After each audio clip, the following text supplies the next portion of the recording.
నాలుగు కీలక అంశాలపై తెలంగాణ కేబినెట్ చర్చించింది. పీసీ ఘోష్ కమిషన్ రాసినటువంటి లేఖపై సుదీర్ఘంగా చర్చించింది కేబినెట్. కాళేశ్వరం ప్రాజెక్టుకు గత ప్రభుత్వంలో మంత్రివర్గ ఆమోదం ఉందా లేదా అనే దానిపై వివరాలను కమిషన్ కి ఇవ్వాలని నిర్ణయం తీసుకుంది.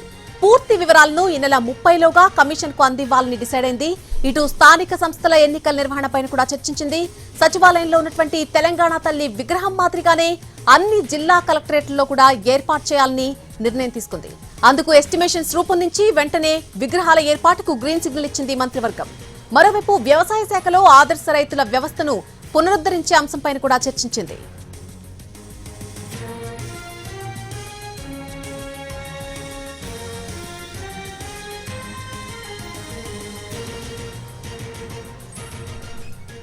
ఈరోజు తెలంగాణ కేబినెట్ సమావేశం జరిగింది. ప్రధానంగా 4 కీలక అంశాలపై తెలంగాణ కేబినెట్ చర్చించినట్టుగా తెలుస్తోంది.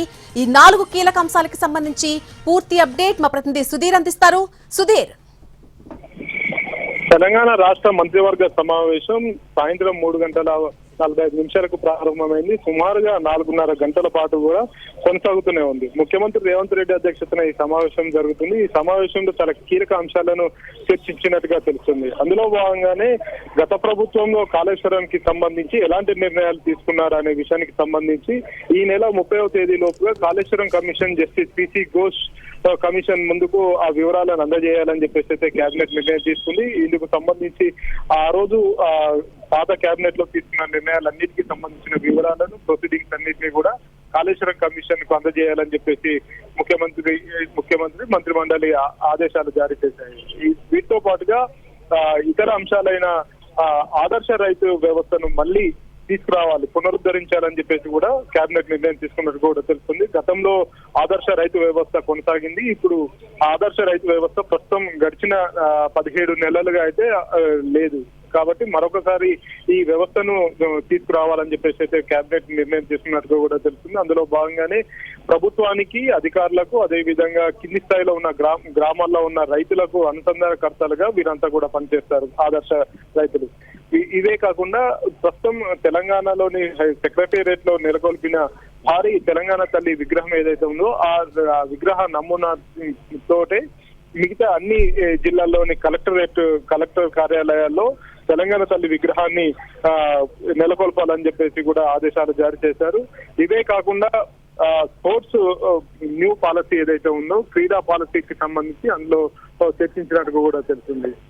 మరొక వైపు హ్యామ్ రోడ్లు ఏవైతే ఉన్నాయో గ్రామీణ ప్రాంతాల్లో తలపెట్టిన దాదాపుగా 6,000 పైచిలకు కిలోమీటర్లలో ఈ హ్యామ్ రోడ్లను నిర్మించాలని చెప్పేసి తెలంగాణ ప్రభుత్వం భావిస్తుంది. గ్రామీణ ప్రాంతాల్లో రోడ్ల అభివృద్ధి కోసం ఈ హ్యామ్ రోడ్లను నిర్మిస్తున్నారు. ఈ హ్యామ్ రోడ్ల మీద కూడా గత కేబినెట్ సమావేశంలో కూడా సుదీర్ఘంగా చర్చించారు.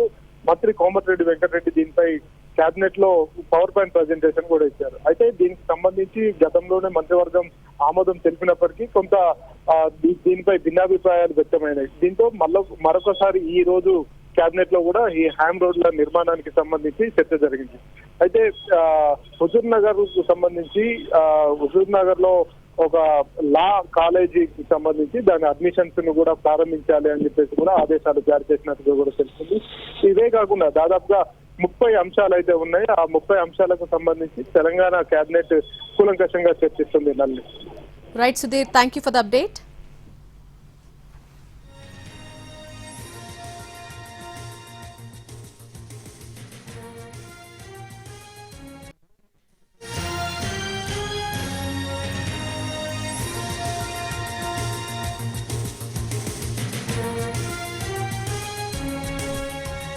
మరొకవైపు గాంధీ భవన్ లో డీసీసీ పరిశీలకులతో కాంగ్రెస్ వ్యవహారాల ఇన్ఛార్జ్ మీనాక్షి నటరాజన్ భేటీ అయ్యారు. జిల్లాల వారీగా డీసీసీ అధ్యక్షుల ఆశావహుల జాబితాతో పాటు నియోజకవర్గానికి 2 చొప్పున నామినేటెడ్ పదవుల పేర్లు సిఫార్సు చేస్తూ పరిశీలకులు నివేదికిచ్చారు. ఈ నెలాఖరికి మండల, బ్లాక్ కాంగ్రెస్ అధ్యక్షుల నియామకం చేపట్టాలని సమావేశంలో నిర్ణయం తీసుకున్నారు. 85% పదవులు పాత వారికే ఇవ్వాలని ఇన్ఛార్జ్ మీనాక్షి నటరాజన్ నిర్ణయించారు. అలాగే త్వరలోనే నామినేటెడ్ పోస్టులు భర్తీ చేయాలని సంకల్పించారు. కార్పొరేషన్ డైరెక్టర్ల నియామకం కూడా చేపట్టాలని ఇన్ఛార్జ్ మీనాక్షి నటరాజన్ నిర్ణయం తీసుకున్నారు.